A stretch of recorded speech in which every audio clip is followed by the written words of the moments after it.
Assalamualaikum warahmatullahi wabarakatuh. Pertama kita panjatkan bersyukur kepada Allah Subhanahu wa taala atas berkah dan rahmatnya kita bisa sempat untuk membuat video ini. Yaitu tugas pembangkang pemerintahan Indonesia.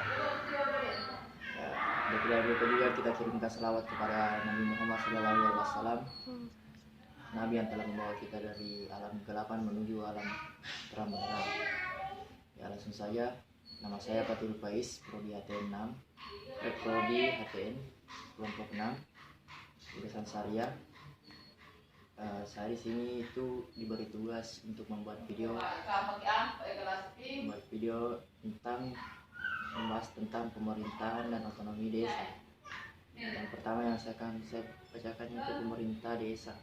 Pemerintah desa atau disebut juga Pemdes adalah lembaga pemerintah yang bertugas mengelola wilayah tingkat desa. Lembaga ini diatur melalui peraturan pemerintahan desa yang diterbitkan untuk melaksanakan ketentuan pasal 216 ayat 1 Undang-Undang Nomor 32 Tahun 2004 tentang pemerintahan daerah.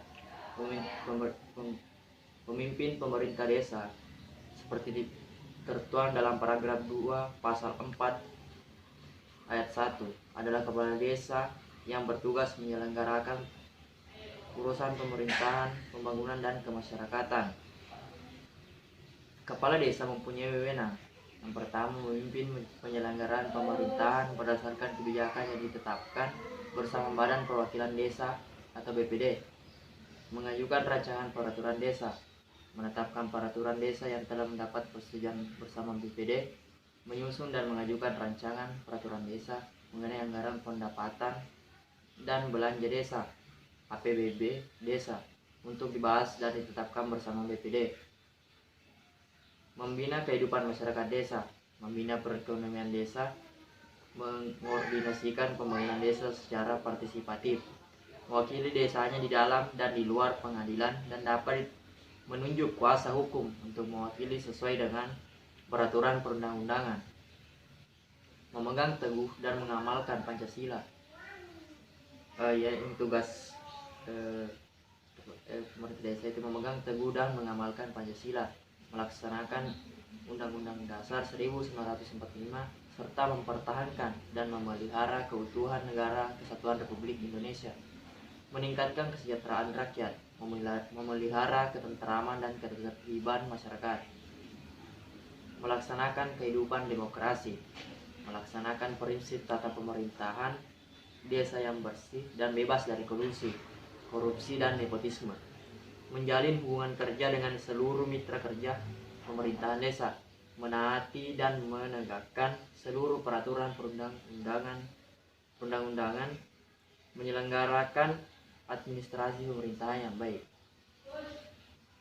melaksanakan dan mempertanggungjawabkan pengelolaan keuangan desa, melaksanakan urusan yang menjadi kewenangan desa, mendamaikan perselisihan masyarakat di desa, mengembangkan pendapatan masyarakat desa, membina, mengayomi, dan melestarikan nilai-nilai sosial budaya dan adat istiadat, memberdayakan masyarakat dan kelembagaan di desa, mengembangkan potensi sumber daya alam, dan melestarikan lingkungan hidup.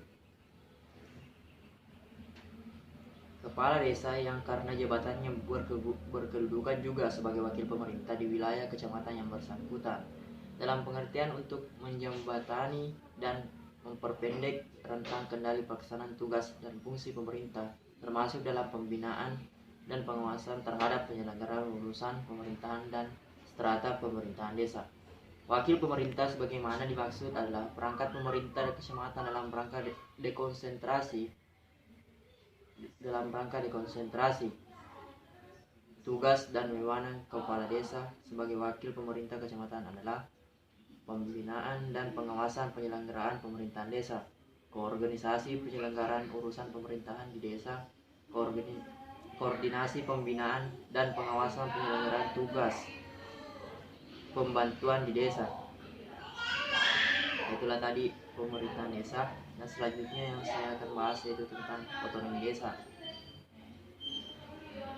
Otonomi desa atau yang disebut dengan nama lain telah ada sebelum NKRI terbentuk Pasal 18 Undang-Undang Dasar NRI Negara Republik Indonesia tahun 1945 sebelum perubahan menyebutkan bahwa dalam sehari dalam teritori negara Indonesia terdapat lebih kurang 250 sel Betrude in the span dan Pulgesmet Hapen. Ini sama dengan penyebutan desa untuk di Jawa dan Bali, Nagari di Minangkabau, kampung di Aceh, dusun dan marga di Palembang, Lembang di Toraja, negeri di Maluku, dan sebagainya. Daerah-daerah tersebut mempunyai susunan asli dan oleh karenanya dianggap istimewa. Dalam hal ini, negara mengakui keberadaan desa tersebut dengan mengingat hak asal usulnya. Oleh karena itu, keberadaannya wajib dan diberikan jaminan keberlangsungan hidupnya dalam NKRI. Sejarah pengaturan tentang desa telah mengalami beberapa kali perubahan sejak Indonesia merdeka sampai dengan sekarang, yaitu pada masa Orde Lama UU nomor 22/1948 tentang pokok pemerintahan daerah, Undang-Undang nomor 1/1997 tentang pokok-pokok pemerintahan daerah, Undang-Undang nomor 18/1965 tentang pokok-pokok pemerintahan daerah, dan UU nomor 19/1965 tentang Desa Praja sebagai bentuk peralihan untuk mempercepat terwujudnya daerah tingkat 3 di seluruh wilayah Republik Indonesia. Selanjutnya pada masa Orde Baru dibentuk UU nomor 5/1975 dan UU nomor 5/1979 tentang pemerintahan desa. Pada masa reformasi dibentuklah UU nomor 22/1999 tentang pemerintahan daerah, UU nomor 32 tahun 2004 tentang pemerintahan daerah, dan UU nomor 6 tahun 2014 tentang desa, serta terakhir UU nomor 23 tahun 2014 tentang pemerintahan daerah. Namun desa belumlah mewadahi apa yang menjadi kepentingan dan kebutuhan masyarakat desa. Barulah melalui Undang-Undang nomor 6 tahun 2014 kepentingan desa mulai diakomodasi. Terbitnya Undang-Undang nomor 6 tahun 2014 tentang desa merupakan upaya untuk menghidupkan kembali peran penting desa dalam proses pembangunan nasional. Sebagaimana yang diketahui bahwa pasca reformasi Undang-Undang nomor 22 tahun 1999 dan Undang-Undang nomor 32 tahun 2004 tentang pemerintahan daerah dinilai belum memiliki semangat untuk menampilkan desa sebagai salah satu komponen penting dalam proses pembangunan nasional. Dalam perspektif Undang-Undang nomor 22 tahun 1999, kebijakan mengenai desa tidak cukup memberikan ruang bagi desa untuk berkreasi dalam skema kewenangan yang lebih luas. Sejak konstitusi sampai dengan Undang-Undang nomor 22 tahun 1999, kesemuanya lebih mengedepankan ruang desentralisasi sebagai pemerintah daerah, kabupaten atau kota. Pasal 18 ayat 1 Undang-Undang Dasar Negara Republik Indonesia tahun 1945 justru menyatakan bahwa memiliki pemerintah desa adalah provinsi, kabupaten, dan kota.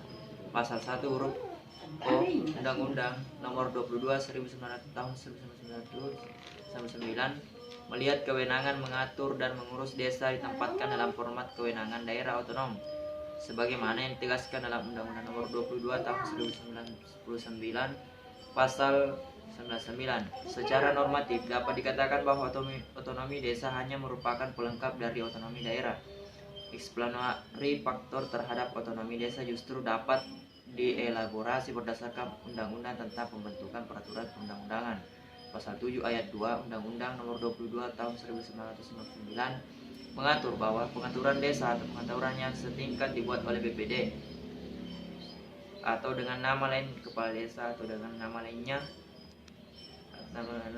Ini dikelompokkan ke dalam jenis perda yang diakui secara tegas sebagai skema hierarki peraturan perundang-undangan Republik Indonesia.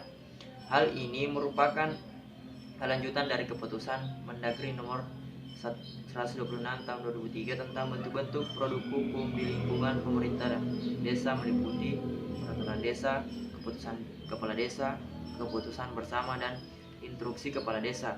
Dengan demikian ada kepastian hukum bagi peraturan desa yang menegaskan pengakuan terhadap otonomi desa, meskipun dalam batas kewenangan pengaturan yang digariskan oleh Perda kabupaten atau kota. Selanjutnya dalam perspektif Undang-Undang Nomor 32 Tahun 2004, Pasal 200 Ayat 1, pemerintahan desa dibentuk dalam lingkup Pemda kabupaten atau kota. Pemerintahan desa terdiri dari pemerintahan desa dan BPD, Badan Pemusyawaratan Desa. Pembentukan, penghapusan, dan penggabungan desa dilakukan dengan memperhatikan asal-usul atau prakarsa masyarakat. Desa di kabupaten atau kota secara bertahap dapat diubah statusnya menjadi kelurahan atas usul dan prakarsa pemerintah desa dan BPD yang ditetapkan dengan perda atau peraturan daerah. Pemerintah desa terdiri dari kepala desa dan perangkat desa. Perangkat desa terdiri dari sekretaris desa dan perangkat desa lainnya. Sekretaris desa diisi oleh PNS yang memenuhi syarat.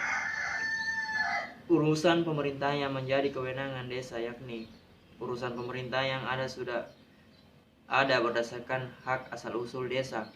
Urusan pemerintah yang menjadi kewajiban kabupaten atau kota yang diserahkan pengaturannya ke desa. Tugas pembantuan dari pemerintahan provinsi atau kabupaten atau kota yang disertai pembiayaan sarana, prasarana, dan SDM. Dan 4. Urusan pemerintah lainnya yang oleh peraturan perundang-undangan diserahkan ke desa. Apabila kita melihat urusan kewenangan pada poin 2 dan 3, tampak bahwa pemerintah desa mengalami proses penunggangan kepentingan pemerintahan di atasnya. Demikian halnya dengan BPD yang menjadikan proses demokrasi di tingkat desa menjadi terancam. Ya, mungkin itu saja yang bisa saya jelaskan sedikit. Lebih dan kurangnya mohon dimaafkan. Wabillahi taufiq wal hidayah. Assalamualaikum warahmatullahi wabarakatuh.